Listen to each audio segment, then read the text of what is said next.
America అధ్యక్షుడు Donald Trump ఇప్పుడు మరో కొత్త అంశంపై దృష్టి సారించారు. ఎన్నికల్లో ప్రజలకు ట్రంప్ ఇచ్చిన హామీలను ఒక్కొక్కటిగా నెరవేరుస్తున్నారు. ఈ క్రమంలో ఇప్పుడు ఐరన్ డోమ్ వచ్చింది. జనవరి 27న ఈ ఐరన్ డోమ్ కోసం ఎగ్జిక్యూటివ్ ఆర్డర్పై ట్రంప్ సంతకం చేశాడు. దీంతో క్షిపణి కవచం తయారు చేయమని మిలిటరీకి ఆదేశాలు జారీ చేసినట్టయింది. అయితే ఏ క్షిపణులను ఈ మిసైల్ షీల్డ్ అడ్డుకుంటుంది? చాలా వరకు వైమానిక ఆయుధాలను ఇది అడ్డుకోనుంది. హైపర్సోనిక్ బాలిస్టిక్ మిసైళ్లను కూడా ఈ ఐరన్ డోమ్ అడ్డుకుంటుంది. ఐరన్ డోమ్ ఇజ్రాయెల్లో ఎంత అద్భుతంగా పనిచేస్తుందో యుద్ధంలో చాలా మందికి తెలిసే ఉంటుంది. కొన్నేళ్లుగా ఇజ్రాయెల్కు ప్రధాన రక్షకుడిగా ఐరన్ డోమ్ పనిచేస్తుంది. కానీ అమెరికా లాంటి అతిపెద్ద దేశాలకు ఈ వ్యవస్థ పనిచేస్తుందా? దీని తయారీకి ఎంత వ్యయం వెచ్చించాల్సి ఉంటుంది? Watch this story. Trump iron dome అమెరికాను కాపాడుతుందా? అమెరికాకు ఎన్ని ఐరన్ డోమ్లు అవసరం?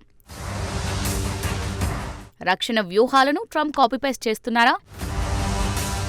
2016 అమెరికా అధ్యక్ష ఎన్నికల్లో డొనాల్డ్ ట్రంప్ చేసిన నినాదాన్ని ఒకసారి గుర్తు చేసుకోవాలి. గోడను నిర్మిస్తామని అప్పట్లో ట్రంప్ హామీ ఇచ్చారు.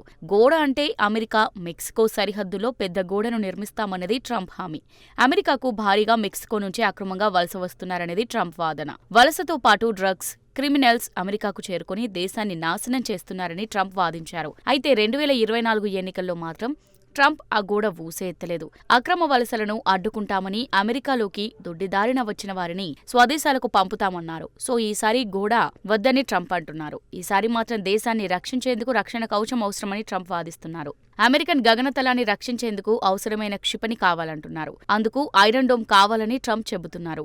అమెరికా సురక్షితంగా ఉండాలంటే క్షిపణి కవచాన్ని వెంటనే సిద్ధం చేయాలని అధ్యక్షుడు ఆదేశిస్తున్నాడు. అసలు ఐరన్ డోమ్ అంటే ఏంటి? అది ఎలా పనిచేస్తుంది? ఐరన్ డోమ్ అనేది క్షిపణి బ్యాటరీ వ్యవస్థ. ఇది ప్రధానంగా 3 దశల్లో పనిచేస్తుంది. ఇజ్రాయెల్పై రాకెట్, క్షిపణి, డ్రోన్ ఏది ఉపయోగించినా దాన్ని గుర్తించడం మొదటి దశ కిందకొస్తుంది.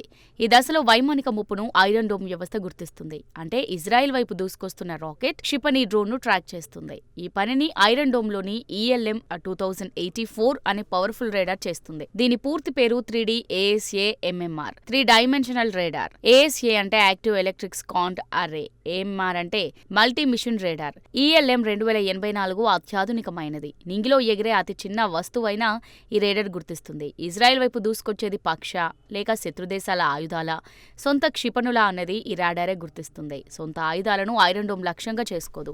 సింపుల్ గా చెప్పాలంటే ఐరన్ డోమ్ లో రేడార్ అనేది కళ్ళలాగా పనిచేస్తుంది. ఇక రెండో దశ కంట్రోల్ సిస్టమ్. ఈ దశలోని కంట్రోల్ సిస్టమ్ చూడ్డానికి షెడ్ లాగా ఉంటుంది. ఇక్కడ శత్రువుల క్షిపణులను, డ్రోన్లను, రాకెట్లను అంచనా వేస్తుంది. దూసుకొస్తున్న రాకెట్ ఏ దిశలో ఎంత వేగంతో వస్తుందనేది నిర్ధారిస్తుంది. ఎక్కడ దాడి చేయబోతుందనే విషయాన్ని స్పష్టంగా అంచనా వేస్తుంది. శత్రువుల ఆయుధాన్ని అడ్డుకోవడానికి, ధ్వంసం చేయడానికి ఏం చేయాలో ఈ కంట్రోల్ సిస్టమ్ నిర్ణయిస్తుంది.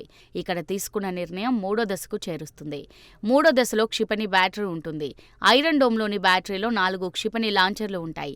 లాంచర్లను గమనిస్తే పైన X గుర్తులుంటాయి. ఇందులో ఒక్కో లాంచర్లో 5 క్షిపణులుంటాయి. ప్రతి లాంచర్లో 20 తామర్ ఇంటర్సెప్టర్ క్షిపణులుంటాయి. తామర్ అంటే హిబ్రూలో పొడవు అని అర్థం. ఇక తామర్ మిసైళ్ల పరిధి 4 కిలోమీటర్ల నుంచి 70 కిలోమీటర్ల మధ్య ఉంటుంది. రెండో దశలో గుర్తించిన లక్ష్యాన్ని ధ్వంసం చేస్తాయి. తమ ప్రాంతాలను రక్షించడంలో సహాయపడతాయి.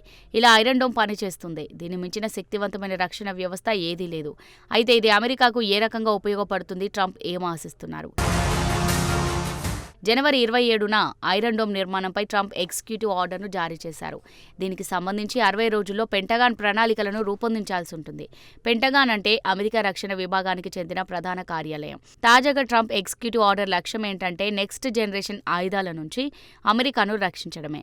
హైపర్సోనిక్ బాలిస్టిక్ మిసైళ్లను కూడా అడ్డుకునేలా ఈ ఐరన్ డోమ్ ఉండాలని ట్రంప్ కోరుకుంటున్నాడు.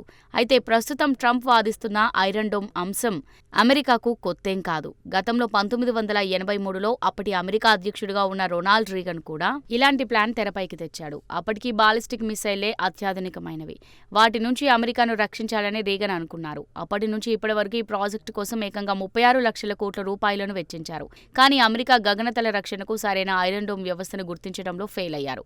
ఇప్పుడు కూడా బాలిస్టిక్ మిసైళ్లను అడ్డుకోవడం అసాధ్యం. ఎందుకంటే బాలిస్టిక్ క్షిపణులు పరిమాణంలో చాలా చిన్నగా ఉంటాయి. అంతేకాకుండా ధ్వని కంటే కొన్ని రెట్లు వేగంగా లక్ష్యం వైపు చాలా ఎత్తులో బాలిస్టిక్ మిసైళ్లు దూసుకెళ్తాయి. వాటిని భూమి మీద నుంచి అడ్డుకొని కూల్చేయడం అసాధ్యం. వాటిని అడ్డుకోవాలంటే నింగిలో నుంచి మిసైళ్లను ప్రయోగించాలి. నిజానికి ట్రంప్ కూడా ఇలాంటి వ్యవస్థనే కోరుకుంటున్నాడు. ప్రస్తుతానికి ఇలాంటి టెక్నాలజీ అందుబాటులో లేదు. సో భూమి మీద నుంచి బాలిస్టిక్ మిసైళ్లను అడ్డుకునే టెక్నాలజీ ఏ దేశం దగ్గర లేదు. అయితే సాధారణ మిసైళ్లు, రాకెట్లు, డ్రోన్ల మాటేంటి? వీటిని అడ్డుకోవడంలో 100% ఖచ్చితత్వంతో పనిచేస్తుంది ఇజ్రాయెల్ వద్ద ఉన్న ఐరన్ డోమ్. అయితే ఇది అమెరికా వద్ద ఎందుకు ఉండకూడదు? అమెరికాలో ఇజ్రాయెల్ తరహా ఐరన్ డోమ్ కుదరదని నిపుణులు వాదిస్తున్నారు. ప్రపంచంలోనే అతిపెద్ద దేశాల్లో మూడోది అమెరికా. అమెరికా విస్తీర్ణం 98 లక్షల చదరపు కిలోమీటర్లు. ఇజ్రాయెల్ విస్తీర్ణం మాత్రం కేవలం 20,770 చదరపు కిలోమీటర్లు మాత్రమే. ఇజ్రాయెల్ కంటే 490 రెట్లు అమెరికా పెద్దది. అమెరికా తనను తాను రక్షించుకోవాలంటే 24,000 ఐరన్ డోమ్లు అవసరమవుతాయి. అన్ని ఐరన్ డోమ్లను తయారు చేయాలంటే 216 లక్షల కోట్ల రూపాయలు అవసరమవుతాయి. ఇది అమెరికా మిలిటరీ బడ్జెట్ కంటే చాలా రెట్లు ఎక్కువ. అయితే ఐరన్ డోమ్ల తయారీ కేవలం నిధులకు సంబంధించిన అంశమే కాదు. ఇజ్రాయెల్కు పొంచి ఉన్న ముప్పులు వేరు, అమెరికాకు ఎదురయ్యే ప్రమాదాలు వేరు. ఇజ్రాయెల్కు పొరుగున ఉన్న గాజా, లెబనాన్ నుంచి రాకెట్ల దాడులను ఎదుర్కొంటుంది. ఇవి చాలా నెమ్మదిగా, తక్కువ దూరం నుంచే ప్రయోగించే ఆయుధాలు. వీటిని ఎదుర్కోవడానికి ఐరన్ డోమ్ సరిపోతుంది. అమెరికాకు ఇతర ఖండాల నుంచి బాలిస్టిక్ మిసైళ్ల ముప్పు పొంచి ఉంది. చైనా, రష్యా, నార్త్ కొరియా లాంటి దేశాలు అమెరికాపై దాడి చేసే ఛాన్స్ ఉంది. ఈ దేశాల వద్ద భారీ మొత్తంలో బాలిస్టిక్ మిసైళ్లున్నాయి. అమెరికాకు పొరుగున ఉన్న మెక్సికో, కెనడా దేశాలు రాకెట్లతో దాడి చేయడం లేదు. అయినా సరే ట్రంప్ ఐరన్ డోమ్ కోసం యత్నిస్తున్నాడు. యూరప్ సైతం ఐరన్ డోమ్ కోసం యత్నిస్తున్నాయి. ఐరోపియన్ యూనియన్ తనను తాము రక్షించుకోవాలంటే ఐరన్ డోమ్ తరహాలో ఆయుధాలు అవసరమని దావోస్ వరల్డ్ ఎకనామిక్ ఫోరంలో ఉక్రెయిన్ అధ్యక్షుడు వ్లాదిమిర్ జెలెన్స్కీ సూచించాడు. యూరప్కు సొంత ఐరన్ డోమ్ ఉండాలన్నారు. ఎలాంటి దాడులైనా అడ్డుకోవడానికి సిద్ధంగా ఉండే వ్యవస్థను సిద్ధం చేసుకోవాలన్నారు. మిసైళ్లను అడ్డుకోవడంలో అందరినీ ఐరన్ డోమే ఆకర్షిస్తుంది. నింగిలోకి దూసుకొచ్చే షార్ట్ రేంజ్ క్షిపణులను అడ్డుకోవడంలో ఐరన్ డోమ్ కు మించిన వ్యవస్థ మరేది లేదు. అలా అని రక్షణ వ్యూహాలను కాపీ పేస్ట్ చేయడం తెలివితక్కువ పనవుతుంది. ఎందుకంటే ఇజ్రాయెల్ కు ఎదురయ్యే ప్రమాదాలు వేరు, ఇతర దేశాలు ఎదుర్కొంటున్న ముప్పులు వేరు. ఉదాహరణకు యూరోపియన్ యూనియన్ కు రష్యా నుంచి ముప్పు ఉంది. రష్యా వద్ద శక్తివంతమైన బాలిస్టిక్ హైపర్సోనిక్ మిసైళ్లున్నాయి. అంటే ఇజ్రాయెల్ కు అద్భుతంగా ఐరన్ డోమ్ పనిచేసినంత మాత్రాన అమెరికాకు కూడా అలాగే పనిచేయవు. అమెరికా కోసం పనిచేసే ఆయుధాలు భారత్ కు పనిచేయవు. సో డొనాల్డ్ ట్రంప్ భావిస్తున్న ఐరన్ డోమ్ వ్యాపారం ఆచరణాత్మకంగా, వ్యూహంగా అనిపించదు. ట్రంప్ వ్యూహం కేవలం రక్షణ పరిశ్రమ కాంట్రాక్టర్లకు మాత్రమే మేలు చేస్తుంది.